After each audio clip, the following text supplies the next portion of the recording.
Sveiki, esu Kristina Tamak, VDU ketvirto kurso vokiečių kalbos ir kultūros studentė. Ketvirto kurso, paskutinio pusmečio.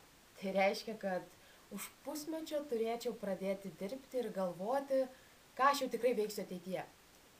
Žinoma, jau sukūriau milijonus planų, ką galėčiau veikti, kur galėčiau save realizuoti.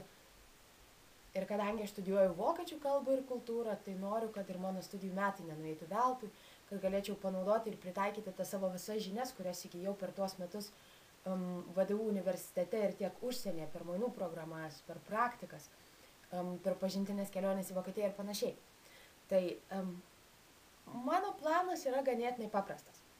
Aš noriu parodyti vakarų Europai ir labiausiai žinoma, čia turiu omenyje Vokietijai, kad Lietuva yra patraukli šalis. Čia galima ne tik puikiai pramogauti, našiai studijuoti, bet ir pilnavertiškai gyventi ir, žinoma, realizuoti savo idėjas. Lygiai taip pat noriu palaikyti glaudžius verslo santykius su Vokietija ir jos miestais.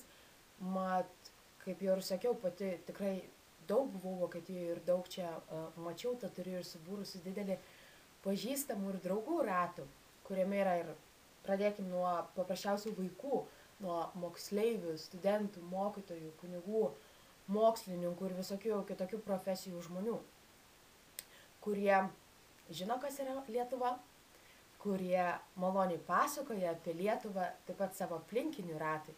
Tai mano tikslas toks ir yra, aš noriu kuo daugiau žmonių supažindinti su Lietuva, kad Lietuva būtų žinoma, kad vokietis sutikęs lietuvį galėtų pasakyti, aš žinau, kur yra Lietuva, kokia kalba jūs kalbat, kokia jūsų istorija ir panašiai, aš net esu buvęs Lietuvoje.